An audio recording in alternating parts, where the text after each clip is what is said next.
Selamat pagi adik-adik, berjumpa lagi kita dalam mata kuliah ilmu penyakit dan penunjang diagnostik.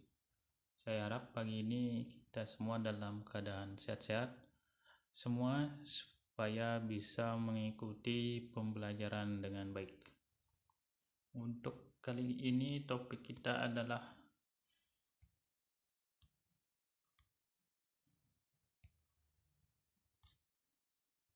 tentang pemeriksaan sistem otot dan rangka ya. Jadi nanti kita akan ada sistem otot dan rangka.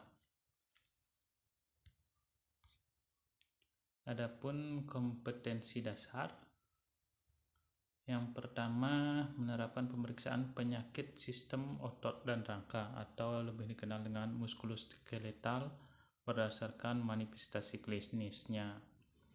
Yang kedua, melakukan pemeriksaan penyakit sistem otot dan rangka atau muskuloskeletal berdasarkan manifestasi klinisnya. Nah, masuk ke pengertian otot dan rangka.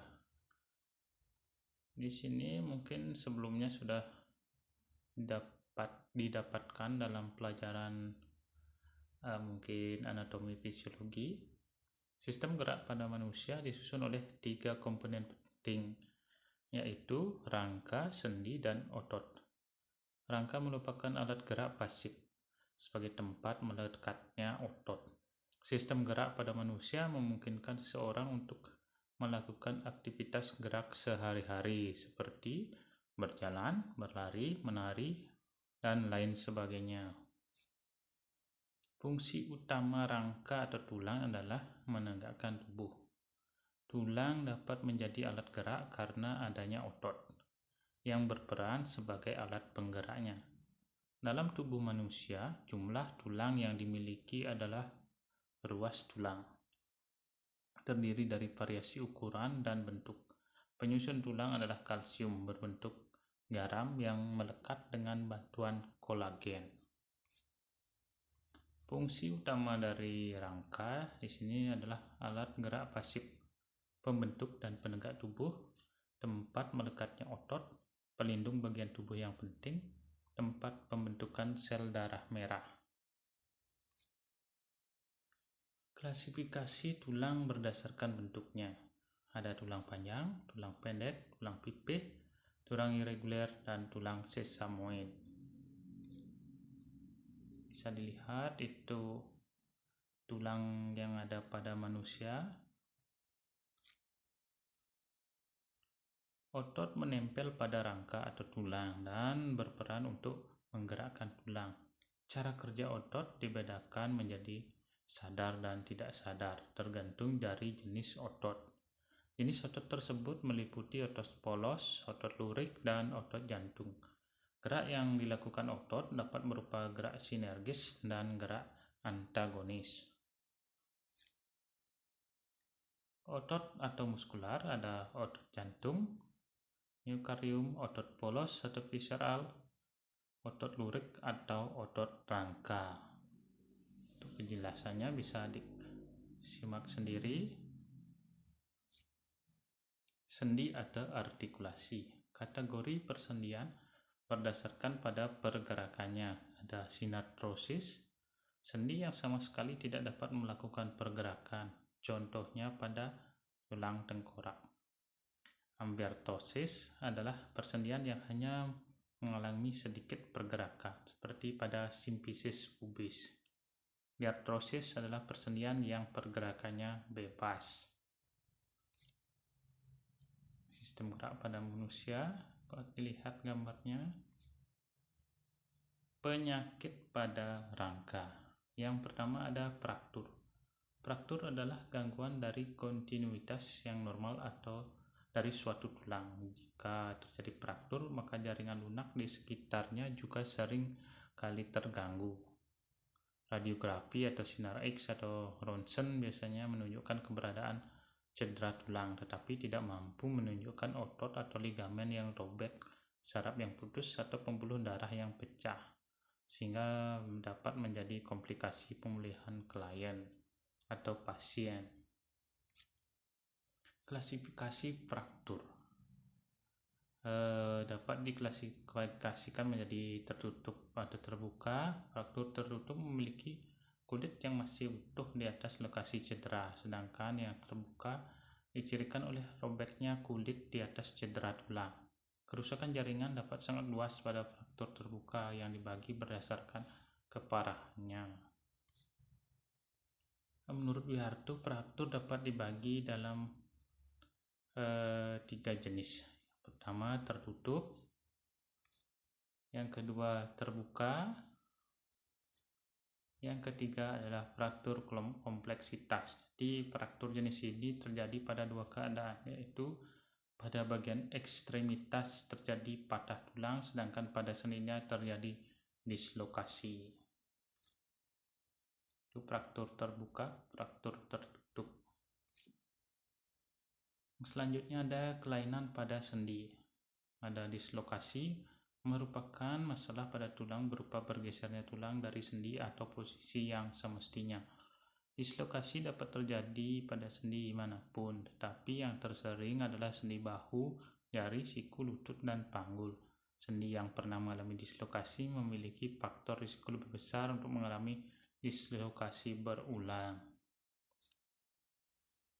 Dapat dilihat pada gambar yang mengalami dislokasi. Kesleo atau terkilir adalah cedera pada ligamen jaringan yang menghubungkan 2 atau lebih tulang pada sendi. Kondisi ini umumnya terjadi pada pergelangan kaki akibat aktivitas fisik. Gejala yang timbul tergantung pada tingkat keparahannya, antara lain ada nyeri, bengkak, dan memar. Selain itu, gerakan menjadi terbatas pada sendi yang terkena. Kadang saat cedera akan terdengar bunyi di sendi. Berdasarkan tingkat keparahannya, kesleo dibagi menjadi 3. Ada yang ringan, sedang, dan berat.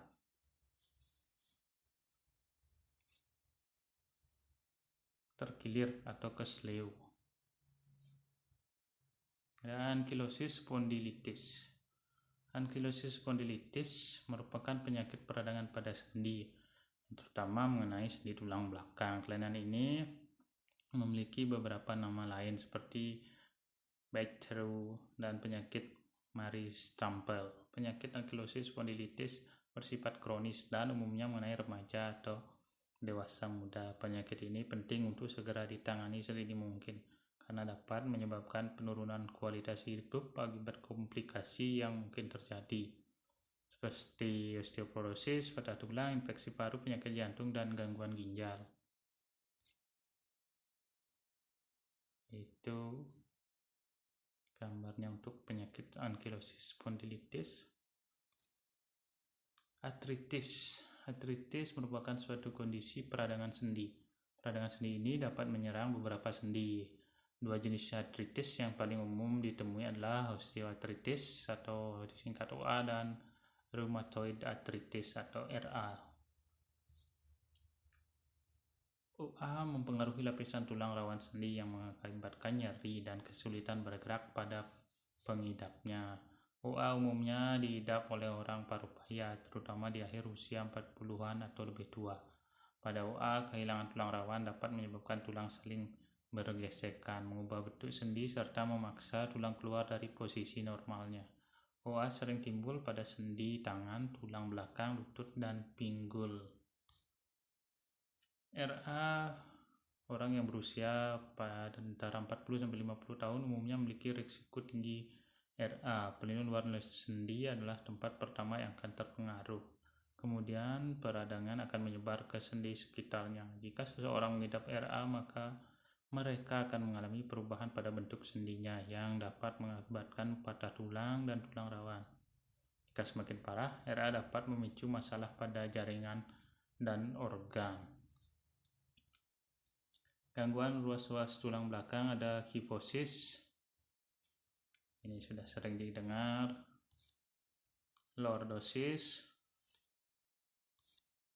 dan skoliosis. Itu dari gambar. Ini mungkin sudah didapatkan dari SD ya. Bagaimana bersikap duduk yang baik. Ada sublokasi, adalah suatu distorsi atau ketidakselarasan kecil pada tulang punggung, saraf persendian, piringan sendi, dan struktur-struktur lain.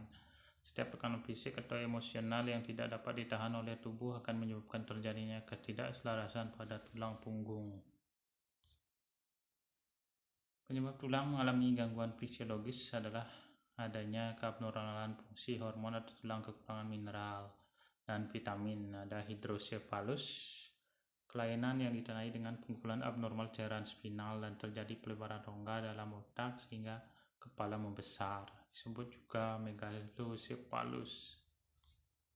Ada mikrosefalus, kebalikannya gangguan pertumbuhan tengkorak akibatnya kekurangan zat kapur saat pembentukan tulang pada bayi, osteoporosis, pengeroposan tulang karena kekurangan hormon sehingga tulang mudah patah dan rapuh, rachitis, gangguan karena kekurangan vitamin D. Jadi bisa terganggu sehingga berbentuk kaki membelok keluar atau membentuk huruf X atau ke dalam membentuk huruf O. Penyakit pada otot, ada atrofi otot, adalah kondisi di mana terjadinya penurunan massa otot. Hipertrofi adalah suatu bentuk paling umum, paling jelas dari hipertrofi organ, muncul pada organ otot rangka sebagai respons atas latihan fisik atau latihan beban. Jadi orang yang melakukan latihan beban atau fitness, ya, ototnya menjadi besar disebut hipertrofi otot.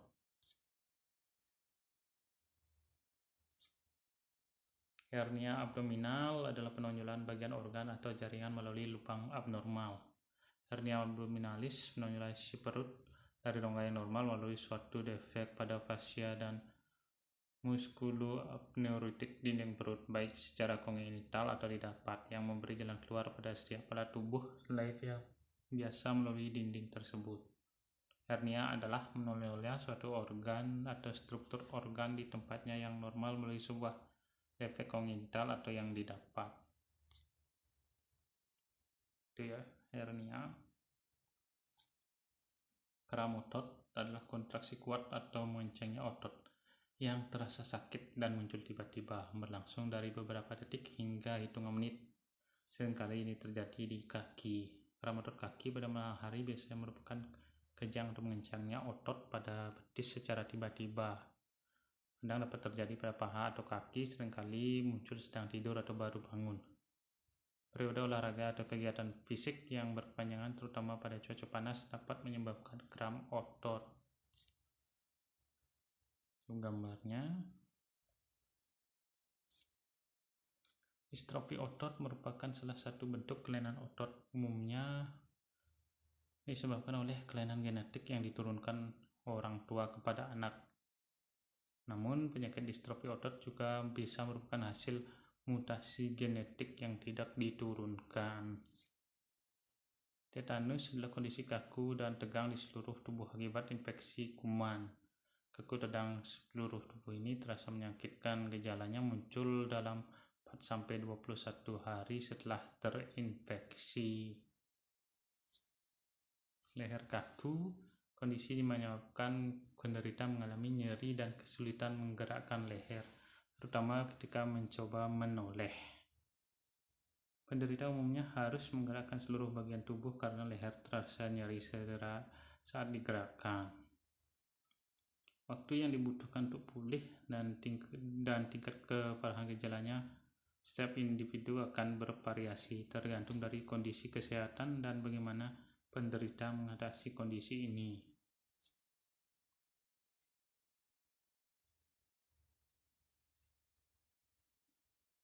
Gambarnya dari hipertrofi, atrofi, kaku leher, dan tetanus. Miastenia gravis adalah melemasnya otot tubuh akibat gangguan pada saraf dan otot. Gangguan saraf dan otot ini disebabkan oleh autoimun, kondisi sistem kekebalan tubuh malah menyerang tubuh orang itu sendiri. Ini dapat dialami oleh siapa saja, namun lebih sering dialami oleh wanita berusia 20-30 tahun, kalau pria di atas 50 tahun.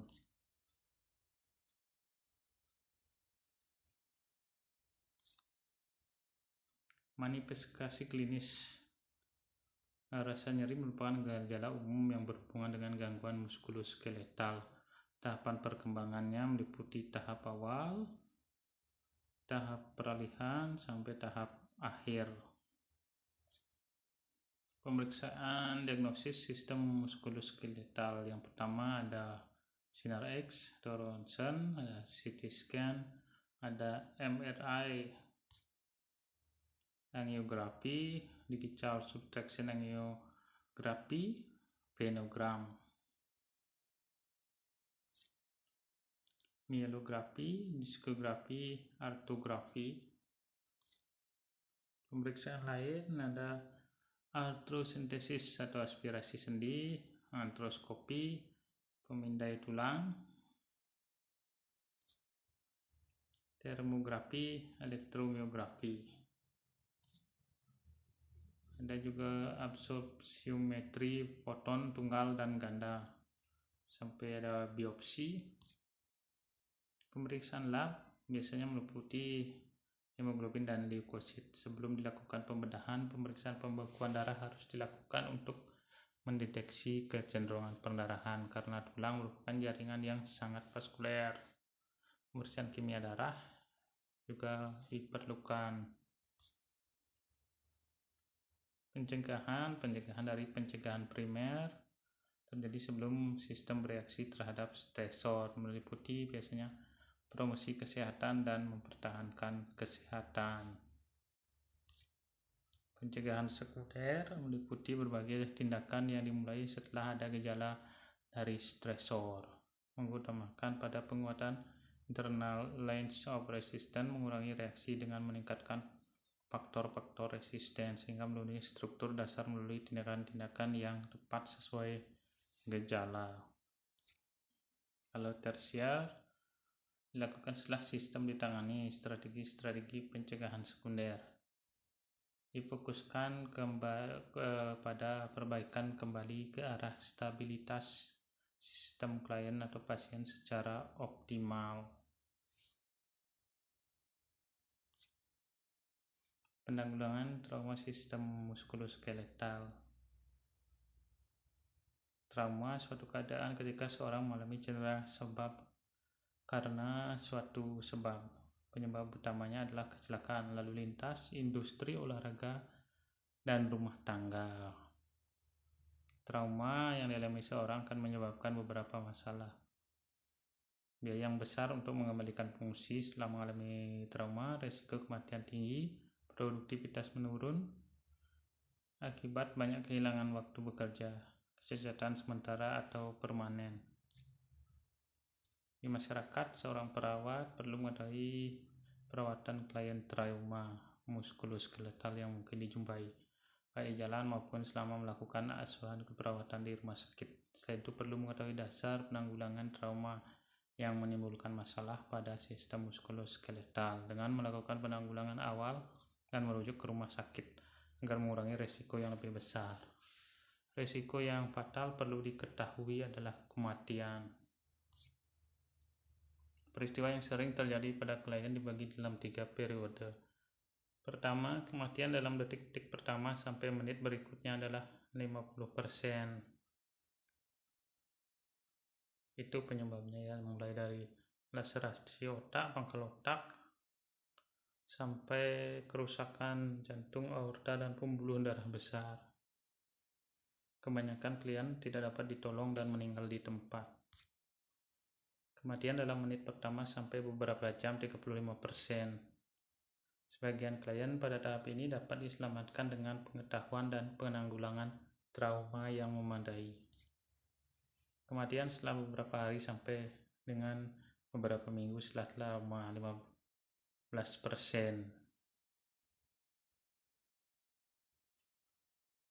Itu dapat dilihat sendiri untuk penjelasannya. Kita masuk sedikit tentang luka bakar.